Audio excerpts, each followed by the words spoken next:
যে outdoor picture কিন্তু আমাদের সবার করতেই হবে। কেন করতে হবে? যদি আর্টের মধ্যে মেন পার্টের মধ্যে যাইতে চাও, আউটডোর ছাড়া কোনো উপায় নাই।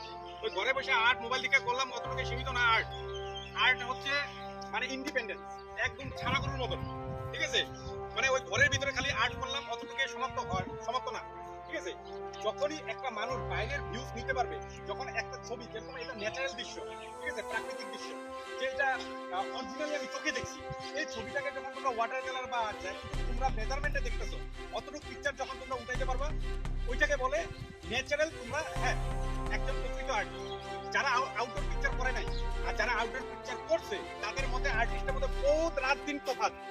ঠিক আছে, কারণ কি, একটা আর্ট যে আর্ট জানে এবং যে আর্ট শিখতেছে এবং আউটডোর পিকচার করতেছে, ওই দুজন আর্টিস্টের মধ্যে বহুত ডিফারেন্স থাকবে। আর চিন্তাধারা বহুত কিছু ডিফারেন্স থাকবে। দেখবা যারা আউটডোর পিকচার সর্বদা করে, ঠিক আছে, যারা বেশি মানে চঞ্চল, মানে কথা বেশি বলে, তারা পর্যন্ত স্থির হয়ে যায় গিয়া, তাদের চিন্তাশীলটা অনেকটা গভীর হয়ে যায় গিয়া। ঠিক আছে, মানে হালকা ভাবে থাকে না, তারা অনেক দূর পর্যন্ত চিন্তা করে। এই জন্য আউটডোর পিকচারটা খুব ইম্পর্টেন্ট। আজকে আউটডোর আমরা ন্যাচারালি করতেছি, কালকে হয়তো প্ল্যাটফর্ম স্টেশনে নানান জায়গায় গিয়ে করতে হবে। ঠিক আছে, মানুষ হয়তো চিন্তা নিয়ে বসে আছে, 2-3 মিনিটের জন্য বসে আছে, হয়তো সেখানেই তোমাদের ওই মানুষগুলোকে দেখে করতে হবে। ঠিক আছে, কারণ কি, যারা মোবাইল দেখা বা পিকচার দেখা আর্ট করে, তাদের পিকচার আর ডাইরেক্টলি তারা দেখা পিকচার বানায়, তাদের সাথে 3 রাতের তফাৎ। এটা কখনো পসিবল না যে দুজনের ছবি একরকম। যারা আউটডোর পিকচার জানে, তারা যে কোনো জিনিস দেখে আর্ট করে দিতে পারে। একসময় গল্প শুনবা যে আর্টিস্ট তুই তো মানুষ একবার দেখে ঘরে গিয়ে আর্ট করে ফেলা, চিন্তাটাই আলাদা।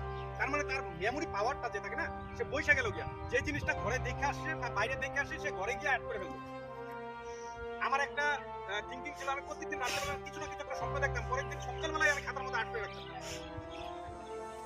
এই যে জিনিসটা যে তুমি যা দেখবা সেটি বাড়িতে এসে যদি আর্ট করতে পারো, এইটার উপরে বহু ডিমান্ড। আর যারা ওই ঘরে মোবাইল দেখছে, পরে যদি আবার আর্ট করতে চায়, ওই মোবাইল ছাড়া জীবনে পারবে না আর্ট করতে, পরে ওই মোবাইল আবার লাগবেই। কিন্তু তুমি যখন প্রাকৃতিক দৃশ্যটা দেখে যাবে, ঘরে গিয়ে যখন আবার বানাতে যাবে, তখন কিন্তু এই প্রাকৃতিক দৃশ্যটা আবার সেম পাইতেছো না। এখন সূর্যের আলো যেই সাইড থেকে মারতেছে, যেই সাইডে সেবা পড়ছে, এই সেবাটা কিন্তু আস্তে আস্তে ঘুরতে থাকবে। আর এই ন্যাচারাল ছবির মধ্যে প্রত্যেকটা সেবা, প্রত্যেকটা জায়গায় কোন জায়গায় কি আছে, এভরিথিং তোমাদের বুঝতে হবে। ঠিক আছে, তার জন্য এই আজকে আমাদের এই গ্রাম অঞ্চলে নিয়ে আসার জন্য একদম ন্যাচারাল ছবিটা দেখো, একদম বিন্দাস পর্যন্ত, কোনো সাউন্ড নাই, কোনো বাইরের কোনো হাল্লা নাই, কোনো কিছু নাই, একদম সুন্দরভাবে বসবা।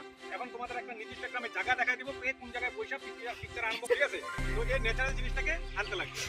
তো যাই হোক, আজকে কাজগুলো আমরা আরম্ভ করি। ওকে।